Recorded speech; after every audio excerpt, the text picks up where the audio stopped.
It's a strange feeling, isn't it? You sit down, maybe to meditate, maybe to just focus on something for a few minutes, and then, out of nowhere, your mind takes over. Thoughts come flooding in. What should I eat for dinner?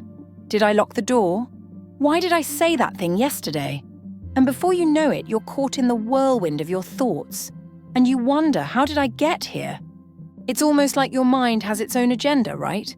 You want to be present, but your thoughts keep pulling you away. The truth is, this happens to all of us. Our minds are wired to constantly analyze, judge, and reflect. But here's where it gets interesting. Our thoughts, while sometimes helpful, are often based on past experiences, fears, and assumptions. They aren't always accurate reflections of the present moment. The mind starts creating stories, running simulations of what could happen, or reliving events that happened long ago. It's as if the mind is stuck in a loop, constantly looking forward, backward, or even sideways, but never truly present. The future you imagined didn't happen. So why does this happen? Why does the mind love to make things feel so real when they haven't even happened yet? One of the biggest paradoxes of the mind is this. It's supposed to be here to help you navigate the world, yet often it ends up working against you. Think about it. Your mind creates a scenario, lets you see it, and you believe it. That belief generates anxiety, stress, or fear. But it's just a thought, no more real than any other passing moment. And yet, your body reacts to it as though it's happening right in front of you. Why is that? The mind is a powerful tool. It allows us to problem solve, to make decisions, to plan for the future. But it can also be our worst enemy.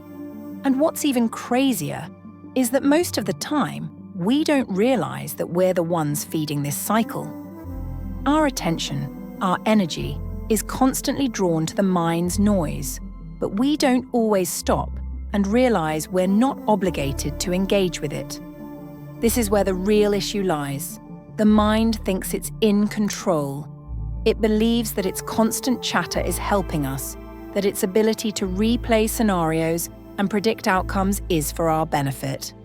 But in reality, it's holding us back from what we truly want: peace, clarity, and freedom from constant worry.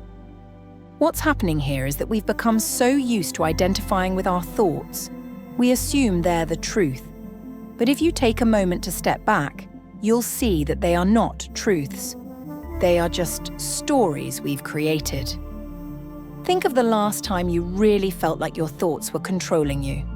That experience of fear or worry, it was only real because you allowed it to be. You identified with it. So what do I do about it? Well, the first step is realizing that the mind is not who you are. Your mind is a tool, a collection of thoughts and perceptions that can either help you or hinder you. The challenge lies in learning to manage the mind rather than letting it manage you. Here's where it gets interesting. Famous figures like Eckhart Tolle have spent years teaching people about how to separate themselves from the mind's chatter. He calls it the power of now.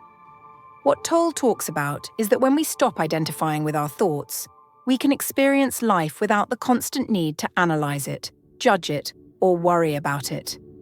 It's all about being present, noticing when the mind tries to take over, and choosing to focus on the present moment instead. But it's not just Tolle who's talked about this. Think about people like Deepak Chopra and Pema Chodron, who have emphasized that true peace comes from within, by controlling how we react to our thoughts and not letting them dictate our reality. The wisdom of the ages has been telling us this for centuries. Your mind is a tool. It's not who you are. But how do I stop this cycle of worry? That's what we'll get into next. But before that, if you haven't already, make sure to hit the like button, subscribe, and turn on the bell so you never miss out on videos like this one, especially if you're finding value in what we're discussing. Now that we've seen the mind's paradox and how it creates unnecessary worry, let's talk about practical ways to stop it in its tracks. The first step in managing this cycle of constant worry is understanding that your thoughts are not inherently true. We've all had those moments where our minds spin out of control, imagining worst-case scenarios or overthinking everything to the point of exhaustion. But the truth is, most of these fears never come to pass. I know we've touched on this a lot in past videos, but I really need you guys to understand this. And let it sink in for a moment, because I truly believe this is one of the most important things when it comes to managing stress. And that is, a simple yet powerful method to reduce worry is self-awareness. Start by becoming more mindful of what's going on inside your head. In those moments when you catch yourself spiraling, pause. Take a moment to ask, is this fear based on something real, or is it just a thought I'm attached to? By practicing this, you can learn to separate yourself from the thoughts that don't serve you. Now, how do we start shifting these patterns? One of the easiest techniques you can try is breathing. When you're in a moment of worry, your body tenses up and your breath becomes shallow. The good news is, this is the quickest way to get your mind back under control. Focus on taking slow, deep breaths, holding each one for a few seconds before exhaling. As you breathe, imagine the tension leaving your body, helping you feel more grounded. This simple act shifts your energy and helps break the cycle of worry, bringing you back to the present moment. But that's not all. Reframing your thoughts is an essential part of this process. When you find yourself trapped in a cycle of worry, try to consciously reframe what's happening. Instead of focusing on what might go wrong, focus on what you can control in this moment. Take 5 to 10 minutes at the start of your day or right before bed to write down your thoughts. Write about what's bothering you, the things you're worried about, and how you're feeling. It may sound simple, but it works wonders when you're dealing with stress and worry. Once written down, you'll realize that many of these worries are just the mind playing tricks on you, creating problems that aren't really there. The power of journaling isn't just in unloading your worries, it's also about finding solutions. As you write, try shifting your focus from the problem to the potential solutions. What can you do today to make things better? What small steps can you take to ease your mind? Over time, this practice will help you recognize that most of your worries are out of your control, and that's okay. Another way to stop worrying less is to visualize success.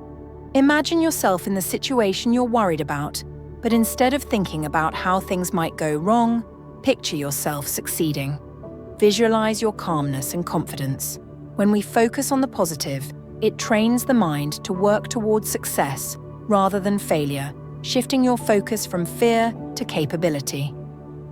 Mindfulness techniques are also essential here. Worry often comes from living either in the past or in the future, where we dwell on past mistakes or fear what may happen in the future. To counteract this, bring yourself back to the present moment.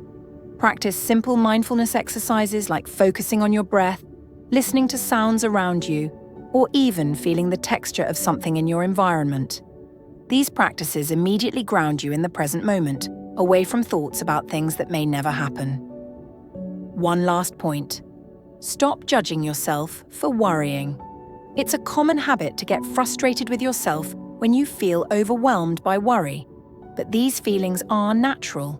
The goal isn't to avoid worry altogether, but to create space where you can recognize when it's happening and choose not to engage with it. Be compassionate with yourself. You are human, and it's okay to feel anxious. The real work is in deciding how long you're going to let that anxiety control you. The more you practice these tools, the easier it becomes to break the cycle of worry. Empowerment comes from understanding. The more we realize that our thoughts are not our truth, the more we gain control over them. Your thoughts don't define who you are. And once you understand this, you can step out of the cycle of worry and reclaim your peace. No situation, no stress, no challenge can take away your peace unless you allow it. It's in your hands to change your mental state. If this video helped you shift your perspective, don't forget to subscribe and hit the bell icon so you won't miss any future content that can help you live with more peace and clarity.